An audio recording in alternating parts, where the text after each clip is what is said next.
Life humbles you deeply as you age. You realise how much time you've wasted on nonsense. You start to see things for what they really are. You stop worrying about what others think, and you learn to let go and grow, on rinse and repeat.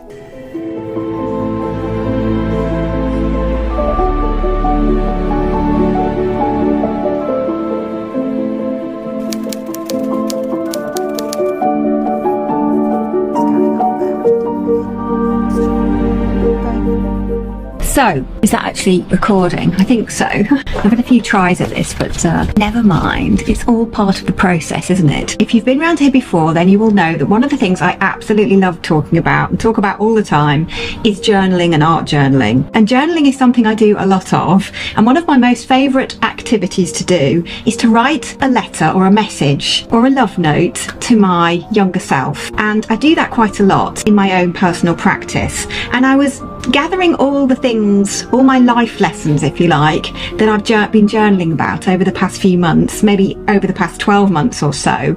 And I just wanted to have a place where I could put everything together, all my life lessons, all my wisdoms, if you like.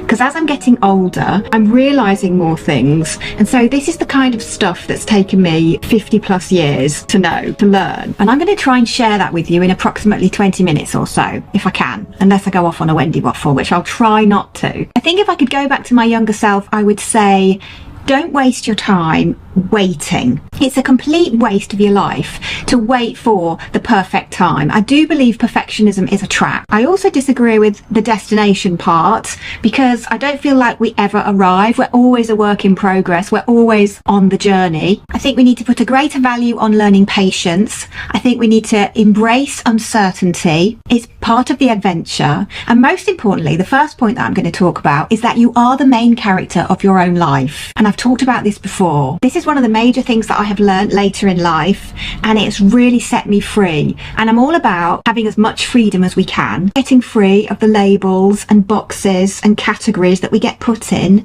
you know, as we're developing and growing up into our teens and early 20s. Things can stick, can't they? So I'm all about getting free of all of those and all of the entrapments that life may bring as well. And that's why I call my own style of journaling freedom journaling, because it's allowing us to get free of everything we want to get free of, if that makes sense. Anyway, I digress. I'm going to be looking down at my list a little bit as well, because I have made a list of these. As I said, I wanted to collate them all in one place in my own writings, and so if I'm looking down there, please excuse me. But the first point I wanted to make is you are the main character of your own life. And I know this is really obvious, but I do think that we forget this. And I think comparing ourselves to others, or where people are at on their own journey, what kind of achievements they've had, no, this has to stop. And I also think the most important thing is to stop living for other people's opinions. They really don't matter. They have no bearing. And as some say, they're not even any of your business. So stop worrying about it. Now, there is a caveat in here, because I do think that it does matter what our loved ones think. So for example, if you've got loved ones in your family who you deeply respect their opinions, then I think it does matter what they think. And I certainly have that. You know, I do care about what my loved ones think about me. I think my reputation to them is important, but it's not as important as how I view myself. You know, am I behaving in my own integrity? I can't say that word. Integrity. Am I coming from a place of authentic integrity? Am I honouring and aligning with my deepest values? Those are the things that matter to me. So it's my character and how I view that over my reputation. But I won't say that reputation, how others view me, isn't important, because I think there are elements that it is. But I will say that most of the time, I'm not really interested what other people think. And that is something I have learned in my late 40s and 50s that's becoming more and more powerful since I have been passing through the menopause tunnel. And let me tell you, if you're worried about getting older, it's the most freeing, wonderful, mind-blowing deep breath that you can take. The final note on this point is to notice who you are when nobody's watching. I think that's key, isn't it? If I could speak to my younger self right now, I would say, trust yourself, your own intuition, take up space, speak your truth, and do not change yourself to fit into a situation, because the world needs your own unique, authentic, magical, perfectly imperfect self. Number 2, time is precious, so stop waiting. Perfectionism is a trap. There is no perfect time to start, and in fact the perfect time to start anything is right now. I have a favourite line from a movie, which is Tom Cruise, Penelope Cruz, with Cameron Diaz as well. It's called Vanilla Sky. He's just met Penelope. There's kind of like a very strong bond between them. They've only just met, but there's still that strong bond. He turns around and says that he's going to change his life. Emergency vehicle, sorry. He turns around to her and says, you know, he's going to change his life right now in that moment because he's so inspired by her. And she said, yes, every passing minute is the chance to turn it all around.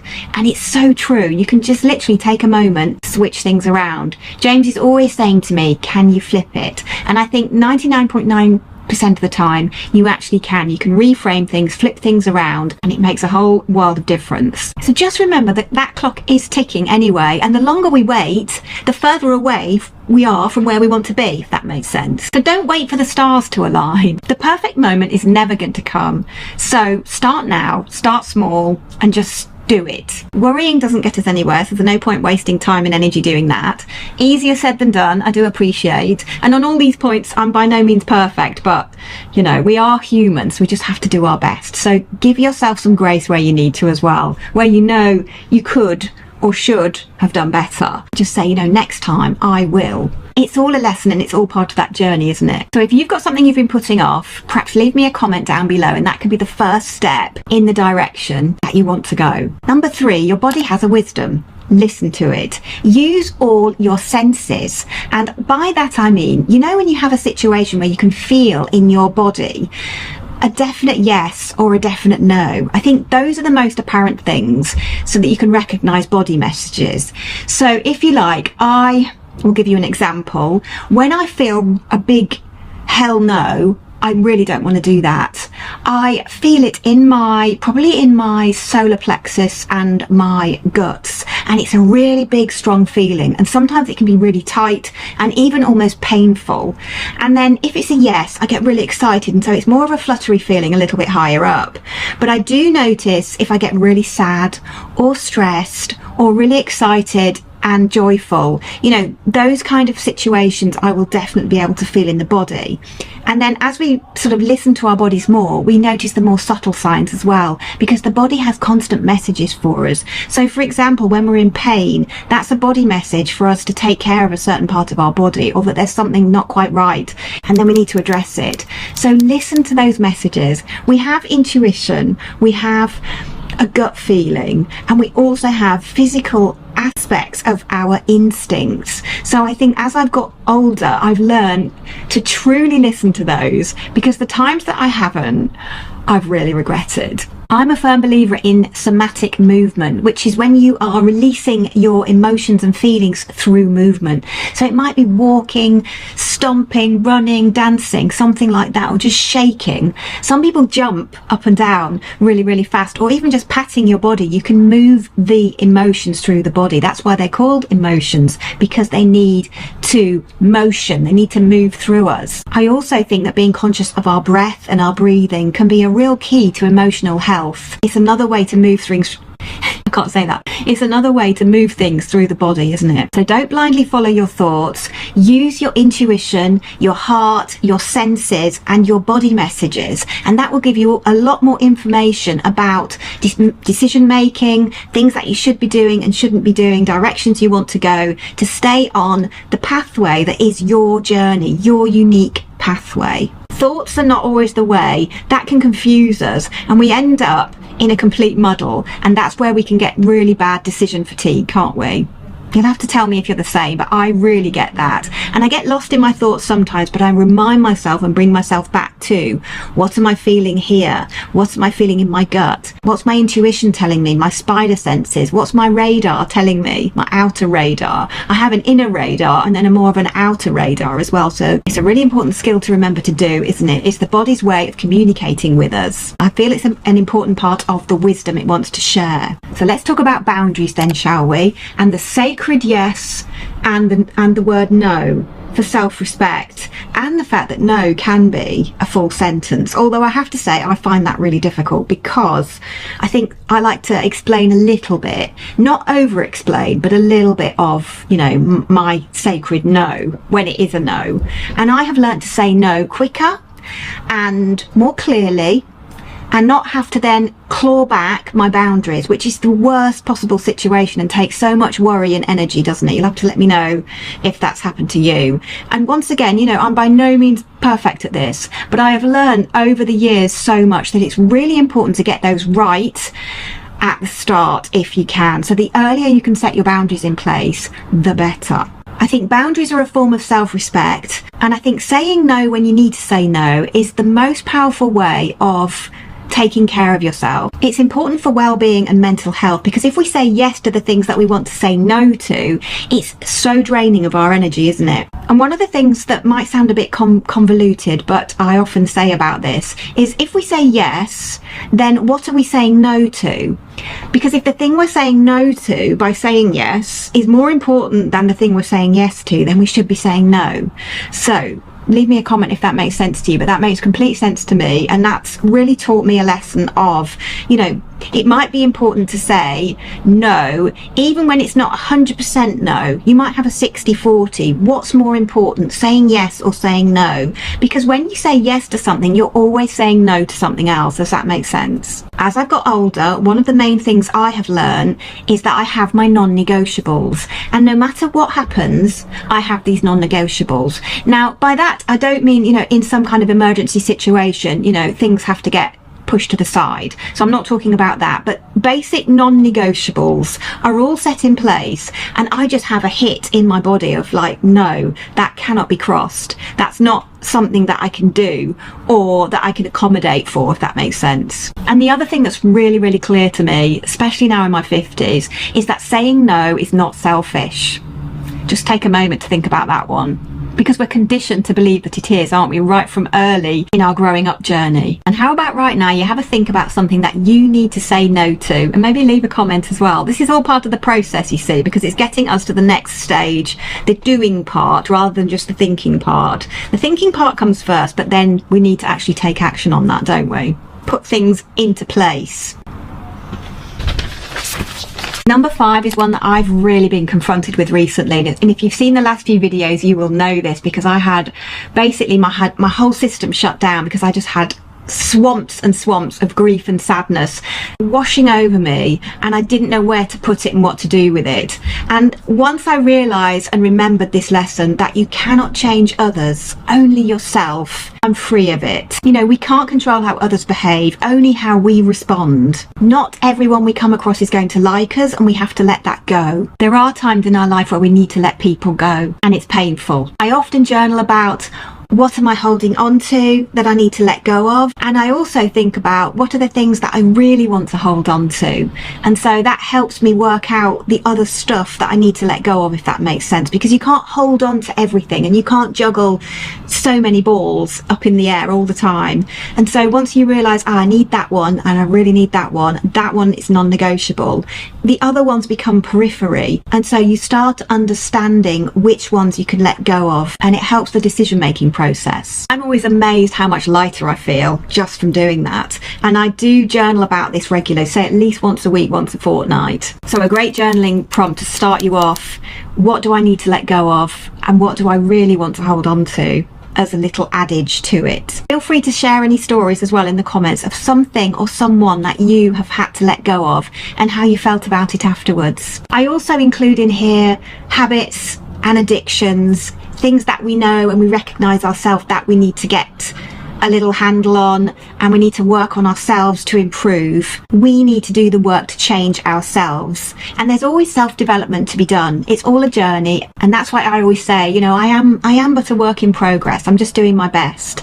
And the fabulous Maya Angelou quote that comes to mind is, when we know better, we do better. So again, it comes up, you know, we can give ourselves a real shame shutdown if we feel guilty or shame about how we behaved in the past.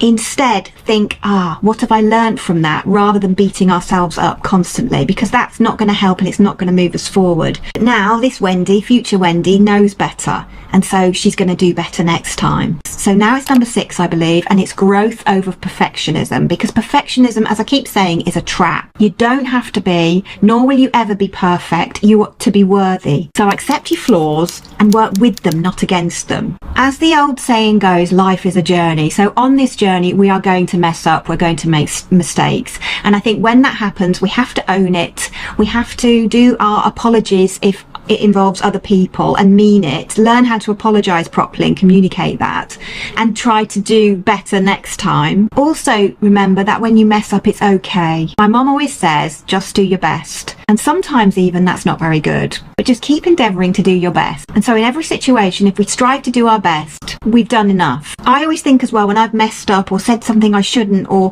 said something that's upset someone and I didn't mean it that way, I try and clean it up straight away or as soon as possible. The longer we let it linger, it starts to fester, and then we can get into that terrible, what I call the shame shutdown, which is a spiraling of guilt and shame, which is a complete shutdown emotion. And in fact, when you look at all the energy vibrations of each emotion, I think it's been done scientifically, perhaps I'll put a little chart up somewhere on the screen, you will see that right at the bottom, the lowest vibrational energy of emotions is the emotions of guilt and shame. It will shut down a person, and it's very difficult to get out, claw your way out of that dark tunnel, isn't it? I think as a journaling prompt for this one as well, I didn't really plan to put journaling prompts on them, but if it just comes to mind, I will mention them here in case it's useful, in case it helps. But perhaps we can think about what is a mistake that we've made and what's the lesson that we learnt from it. Number 7, gratitude and simplicity. I think one of my main lessons is it's never been the big things that lead me to my joy and happiness. It's always an accumulation of the little tiny things, small moments, connections with others, and then taking a moment to have gratitude for that. And for me at the moment, I have recently become a grandmother. If you've been here a little while, you might know that already. And one of my greatest joys of my entire life is seeing my daughter with her daughter. I can't put it into words, but the feeling I get from that, I'm goosebumpily now. It gives me such a joy. I fill up with love, priceless. I think a note on simplification as well. When we take away the distractions, could be our environment. You'll know quite recently I have been uber decluttering in here. It's been quite a dramatic and quite a long journey. I had quite a lot of stuff. Shh, don't tell anybody. But at the same time, now it's much more simple, my environment. I have been creating more, and so it's been absolutely worth it, because it took a long time and it wasn't always easy to let go of things. But now I've simplified everything.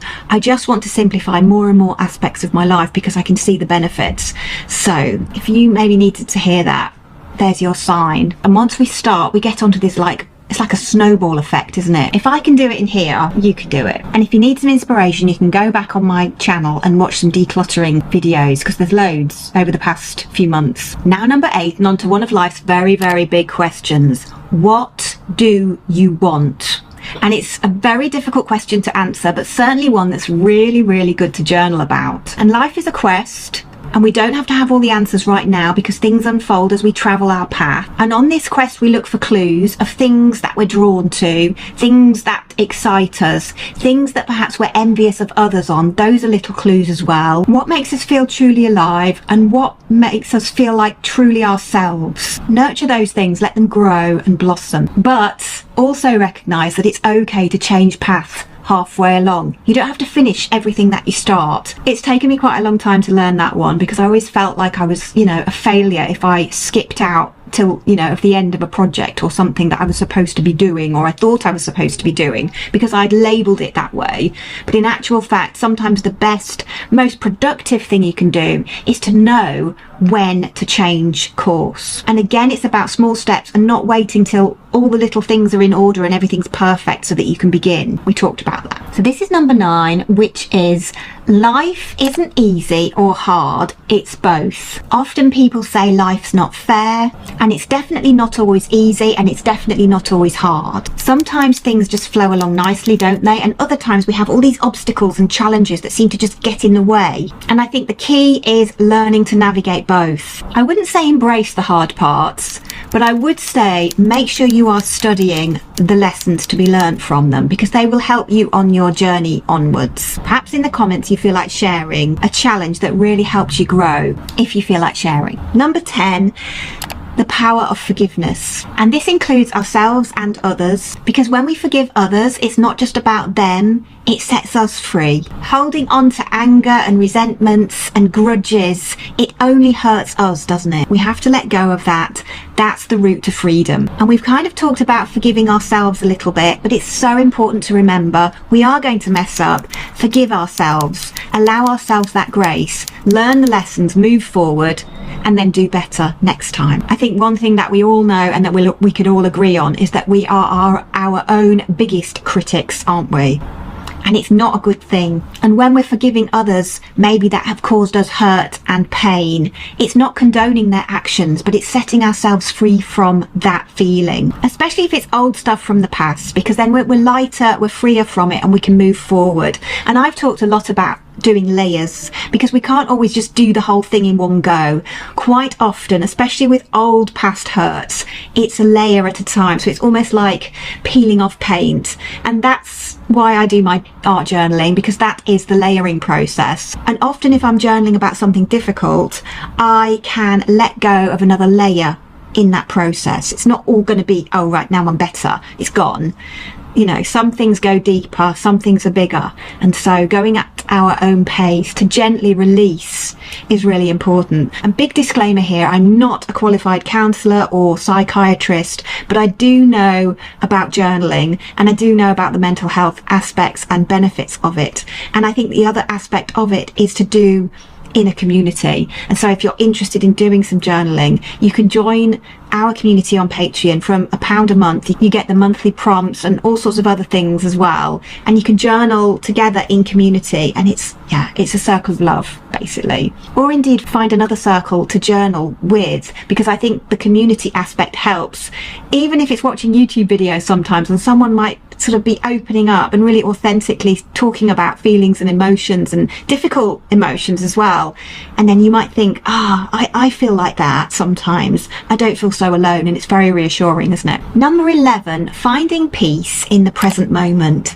So breath, breathing, mindfulness. I think it's easy to spiral and get stuck in anxiety and worry. I do that quite often, but if I can bring myself back to the present and become mindful, either in my activities or just in my moments of doing nothing, of actual stopping, that is our most powerful tool, because there's no point worrying about the future, because obviously the only moment that we actually have is now, is happening right now. So in that sense, the present moment is a really powerful tool. And there's all kinds of activities that can help that. I like to do a little bit of yoga and stretching. I like to go for a walk. I like to do my drawing and painting and my creativity. I sat crocheting yesterday.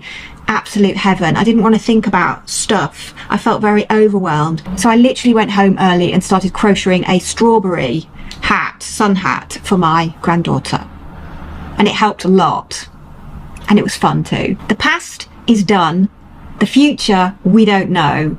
So we need to be dealing with the present, don't we? This is a big element of Zen, and I am working on this one. Number 12, relationships. Nurture our relationships. And the way I think about my relationships is as a circle. So in the center circle, I have my inner circle of people, and then I have another segment rippling out as it goes further and further out. And then I can see, who I want to say yes to, who I need to say no to, who I'm prioritizing, etc. at the different points. If I feel like, right in the center is, the heart of my closest loved ones. And I don't take that for granted. I think we've all lost loved ones. And so we need to nurture our time with the ones, that are in there. I don't see friends regularly. I've made a video about that. I have people in my life that I care about, but I don't really see anybody regularly. I spend a lot of my time on my own, which is by choice. And that's certainly something that's become more and more since I've got older and I've become more introvert. My energy levels are different. And I absolutely believe you don't need hundreds and hundreds of friends. You just need a few true people. Does that make sense? Learning to hold space and be the kind of friend that you would need. I always think, I appreciate things like somebody holding space for me, or, you know, not necessarily having to fix everything, but just holding space so that I can air emotions. Sometimes it's difficult to share them. So when somebody does that, I have really tried to learn to be a better listener and to be able to be a holder of space where and when I can, and really put some energy into being a really supportive advocate for that person. And a few quick ones to finish off. I'll just look at my list over here.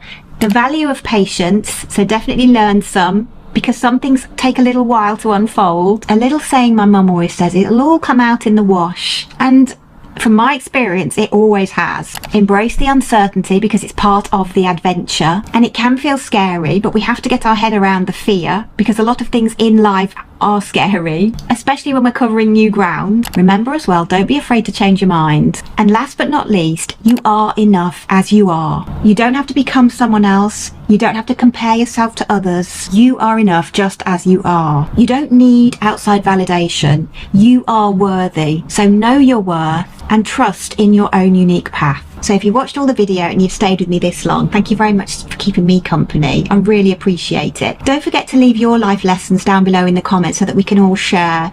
I go into the comments and I will reply to as many as possible, and I also read them and appreciate them, and I'm sure that your comment will help someone else as well, even if it's a case of that person doesn't feel quite so alone. And I think this community aspect is one of the things I really love about this little corner of YouTube and online friends and online communities.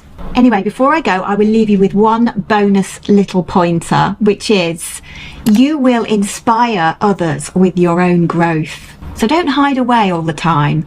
And if you've watched some of my videos, you'll know at the end I always say try to keep your lights shining bright. So allow your little light to shine, because someone else will see it, and that will not dim our own lights by doing that. In fact, our lights glow even brighter. And sometimes your light might be a teeny tiny light, and sometimes it might be a massive big sun, but just keep shining it anyway and doing your best. Our journeys, our transformations, it becomes a beacon for others to see. And I truly believe that the lessons that we learn are meant to be passed on, like from our grandfathers, grandmothers, grandparents, great-grandparents. We're meant to have those lessons in order for us to try and better when we're out there in this ever-changing, ever-crazy world. We lead by example, don't we? We don't just talk the talk. We have to walk the walk at the same time. And a final journaling prompt, perhaps we should think about the people who inspire us and in what ways they inspire us and what we've learned from that. And you can leave that in the comments below as well. I'd love to hear. I'm really inspired by my own mum. She is one of my heroines of life. I think she is incredible. And I'm also really inspired by my own daughter. I don't think age has got anything to do with it. I think there is different types of wisdom and it's all inspiring. So remember, it's never too late to start to make things better. Life is what we make it. So don't waste it. You are the main character in your own life, so make it count. And my biggest wish is for you to live as fully as possible, full of love. Anyway, I will leave you in peace for now. Thank you so much for keeping me company and watching the video. I really appreciate it. All the love and encouragement that I get. I am so lucky, and I hope you feel in the circle of love as well in the comments section. So try to keep your light shining bright. I will if you will, and I'll see you really soon in the next video. Bye for now.